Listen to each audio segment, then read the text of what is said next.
ఓం శ్రీ గణేశాయ నమః. శ్రీమాత్రే నమః. తెలుగు భక్తి మార్గం ప్రేక్షకులకి నమస్కారం.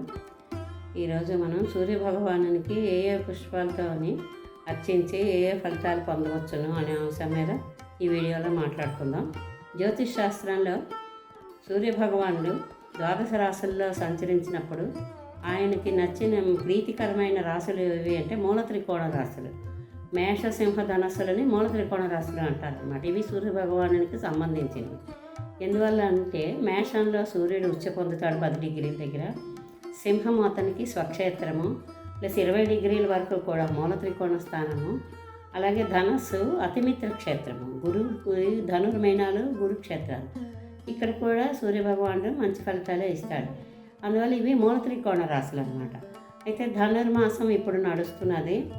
ఈ 2024 ధనుర్ సంక్రమణం 2024 డిసెంబరు 16 నుంచి జనవరి 2025 14 వరకు జరుగుతోంది. 15 నుంచి మకర సంక్రమణం ప్రవేశము. అందువల్ల ఏంటంటే ఈ ధనుర్మాసం జరుగుతున్నప్పుడు ధనస్సులో సూర్యభగవాను సంచరించినప్పుడు తనకి నచ్చిన పువ్వులతోటి పుష్పాలతో అర్చించి మంచి సత్ఫలితాలు పొందుతారని ఈ వీడియోలో చెప్పడం జరుగుతుంది. కొన్ని రకాలు ఏ పుష్పాలతో పూజ చేసినా ఒక పద్ధతి ప్రకారంగా మనం 108 అవన్నీ మనం వీడియోలో తెలుసుకుందాం. ఎన్ని చేసినప్పటికీ ఏ పువ్వులతో చేసినా, కాకపోతే కొన్ని ముఖ్యమైన పువ్వులు అవన్నీ కూడా మనం సామాన్యమైన పుష్పాలు అన్నమాట. ఏదో పెద్ద అతిగా ఖర్చు పెట్టి కొనే పని లేకుండా చక్కగా అత్యంత సులువుగా మనకు అందుబాటులో ఉండే పుష్పాలతోటి పూజ చేసి మంచి మంచి సత్ఫలితాలు పొందొచ్చునని మనకి పురాణాలు అవి చెప్తున్నాయి అన్నమాట. ఈ పుష్పాలతో కూడా మనం ఇలా పూజ చేయొచ్చు. అయితే అవి ఏంటి ఆ పుష్పాలు? ఫస్ట్ మొదటిగా మల్లెపూలు సుఖ సౌఖ్యాలను ఇస్తాయట మల్లెపూలతో పూజ చేస్తే. తర్వాత తామర పూలు శాశ్వతంగా చక్కగా శాశ్వత సౌభాగ్యం ఉంటుంది స్త్రీలకి తామర పూలతో పూజ చేస్తే. కొండమల్లి పూలు అవి మనకి చెరువుల గట్ల మీద గట్రా పూర్వం ఉండేవి అన్నమాట. కొండమల్లి పూలని చాలా మంచి సువాసన వేస్తూ చక్కటి వాసనతోటి తెల్లగా ఉంటాయి అన్నమాట. అలాంటి పువ్వులతో కూడా పూజ చేస్తేనే మంచి ఫలితాలు వస్తాయని, అంటే అన్ని పుష్పాలకి సమానమైన ప్రాధాన్యత అన్నమాట ప్రకృతిలో కలిగి చేయడం అన్నమాట దీని ఉద్దేశం. ఈ కొండమల్లి పూలతో పూజ చేస్తే అంటే ఐశ్వర్యం మహదైశ్వర్యం అంట, తనంత ఐశ్వర్యం కాదు. అలాగే మారేడు దళాలు 3 దళాలు మనం శివుడికి మనం శివరాత్రి కానీ సోమవారాలు కానీ మనం మారేడు దళాలతో పూజ చేస్తుంటాం. అలాగే అవే ఆ మారేడు పత్రితోటి మనం సూర్యభగవానుడికి కూడా పూజించవచ్చు అన్నమాట.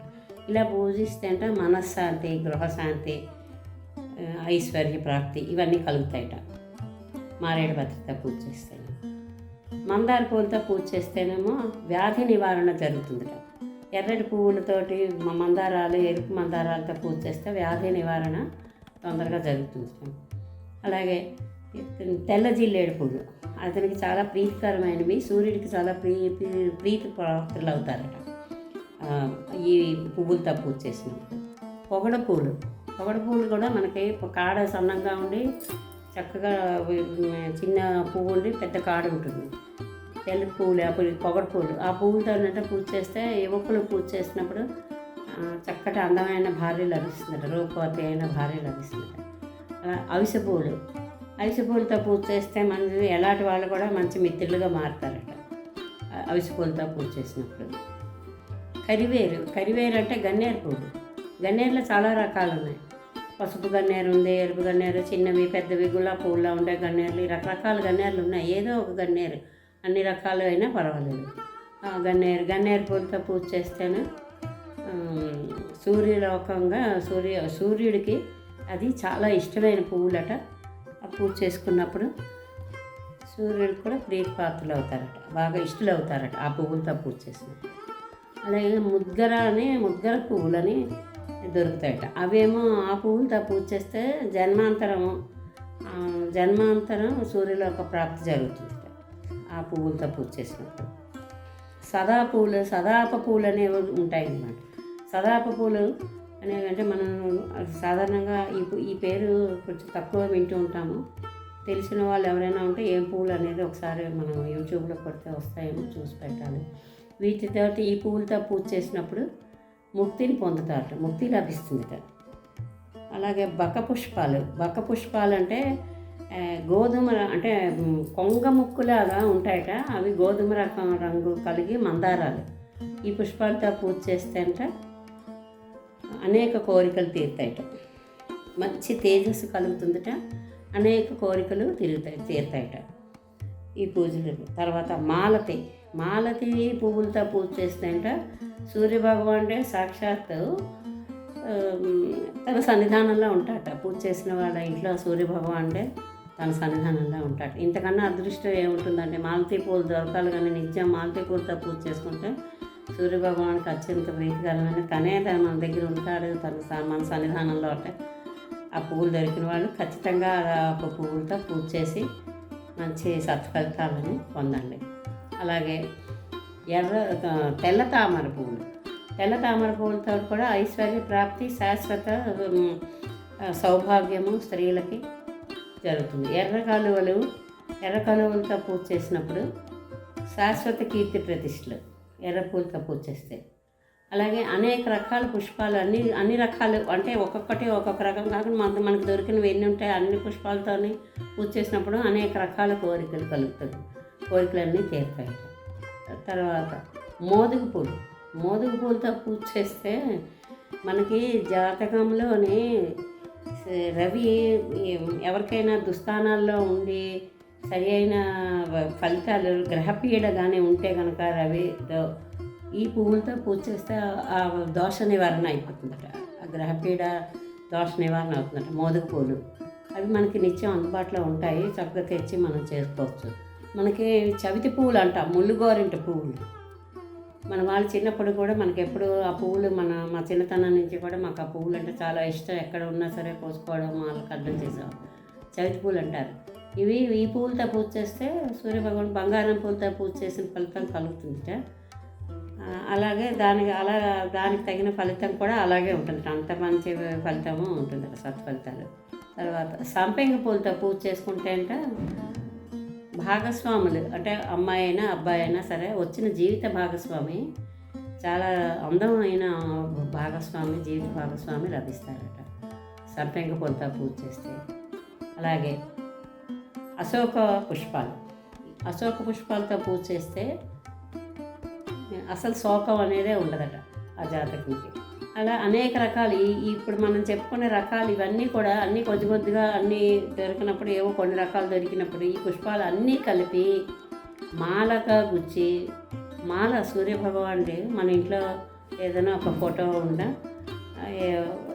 సాధారణంగా ఫొటోసే ఉంటాయి విగ్రహాల కన్నా, వాటికి మనం దండగా గుచ్చి వేస్తేంట ఈ పుష్పాలన్నీ అనేక రకాల పుష్పాలతో ఎటువంటి కోరికైనా తీరిపోతుంట, అన్ని రకాల కోరికలు సంసిపోతాయట. అంటే ఇంతకు మించి ఇంకేం కావాలి అంత ఈ పుష్పాలతో. అంటే ఇవన్నీ ఎలాగో మనం పూజ చేయాలి, దొరుకుతాయి నిజమే, ఎలా చేయాలి, ఎప్పుడు చేయాలి, ఏ రకంగా చేయాలి అన్నప్పుడు ఏదైనా సరే ఒక 40 రోజులు లేదంటే ఒక 11 రోజులు మనం నియమంగా, లేకపోతే మండలంలో సగం 20 రోజులు 21 రోజు ఇలా మనం తీసుకొని ఆ పుష్పాలు మనకి ఆ 40 రోజులు దీక్షగా చేయొచ్చు, లేదా ఒక 20 రోజులు చేయొచ్చు. మనకు అనుకూలంగా లేనప్పుడు 11 రోజులే చేయొచ్చు, 9 రోజులు ఇలా కూడా అనమాట.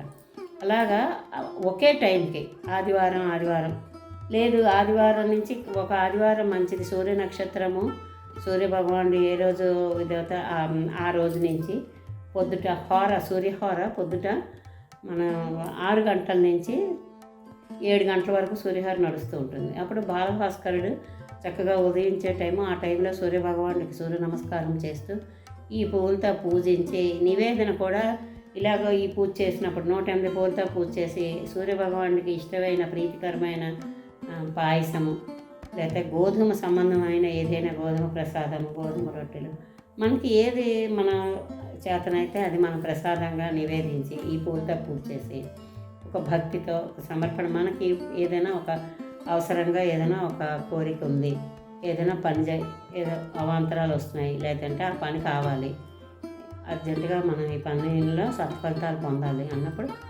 మనకు ముఖ్యంగా ఎక్కువగా మనకు తొందరగా సత్ఫలితాలు ఇచ్చే గ్రహాల్లో చంద్రగ్రహం ఒకటి, సూర్యగ్రహం ఒకటి. వీళ్ళు మనకి ప్రత్యక్ష దైవాలు, తల్లిదండ్రులతో సమానమైన వాళ్ళు, తల్లిదండ్రులు, మన భూ ప్రపంచం అందరికీ కూడా చంద్రులు తల్లిదండ్రులు అన్నమాట.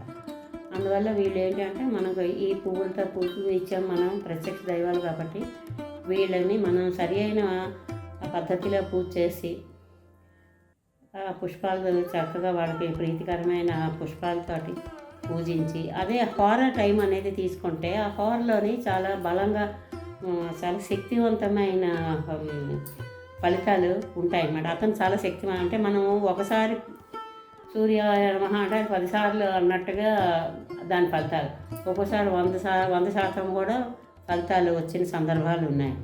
అందువల్ల ఆ టైంలో మనం చక్కగా సూర్య భగవాన్ని అర్చించి మంచి సత్ఫలితాలు పొందుతారు. ఈ రకాల పుష్పాలు ఎవరికి అందుబాటులో ఉన్నా ఎవరు కూడా వాటిని తేలికగా చూడకుండా ఆ పుష్పాలతో పూజ చేసి చక్కగా మంచి సత్ఫలితాలని అందుకుంటారని ఈ వీడియో ద్వారా తెలియజేయడం జరుగుతున్నది. తెలిసిన వాళ్ళు చాలామంది ఉండొచ్చు, తెలియని వాళ్ళ గురించి మాత్రమే ఈ వీడియో. ఇది జ్యోతిష్ పరంగా కూడా నేను అందుకనే మేష, సింహం, ధనస్సు ఈ రాశుల్లో జాతకులు పుట్టినప్పుడు వాళ్ళకి ఇంకా మంచి ఫలితాలు వస్తాయి. వాళ్ళే కాకుండా మిగతా ఏ రాశుల్లో ఎవరు పుట్టినప్పటికీ కూడా వాళ్ళకి ఎటువంటి ఫలితాలు అవి సూర్యభగవానుడు లేనప్పుడు లేకపోతే దుస్థానాల్లో ఉన్నప్పుడు కానీ ఏది ఎలా చేసుకున్నా ఈ పువ్వులతో మన నిత్యం సూర్యుని మనం పూజ చేసుకున్నప్పుడు ఖచ్చితంగా మంచి ఫలితాలు సత్ఫలితాలు వస్తాయి. అందరూ వీటిని ఆచరించి మంచి ఫలితాలు పొందుతారని తెలియజేస్తున్నాం. అలాగే 9 పువ్వులతో పూజ చేసుకుని అంటే ఇప్పుడు మనం 108 పువ్వులతో పొద్దున పూట చక్కగా ఆదివారం 6 గంటలు 7 వరకు పూజ చేయాలి. ఆ టైంలోని 108 పువ్వులతో పూజ చేయొచ్చు. 108 పువ్వులు దొరికినప్పుడు 9 పువ్వులు అంటే ఇవి నిత్యం పూజలో 9 పువ్వులు ఉపయోగించడం అనమాట.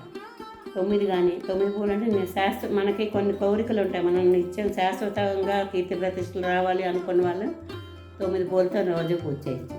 అలాగే 10 పువ్వులతో పూజ చేస్తే సుఖ సౌఖ్యాలు, ఎటువంటి ఇబ్బందులు లేకుండా హాయిగా వెళ్ళిపోతుంది జీవితం. అలాగే 11 పువ్వులతో పూజ చేసినప్పుడు కూడా ఐశ్వర్య ప్రాప్తి, చాలా బాగా మంచి ఐశ్వర్యాన్ని ఇస్తారు. 12 పువ్వులతో పూజ చేసినప్పుడు ప్రభుత్వ ఉద్యోగము, తర్వాత అధికార ప్రాప్తి, రాజకీయ రంగంలో మంచి బాగా రాణింపు, ఇవన్నీ కూడా 12 పువ్వులతో నిత్యం పూజ చేసినప్పుడు కలుగుతాయి ఈ సత్ఫలితాలు.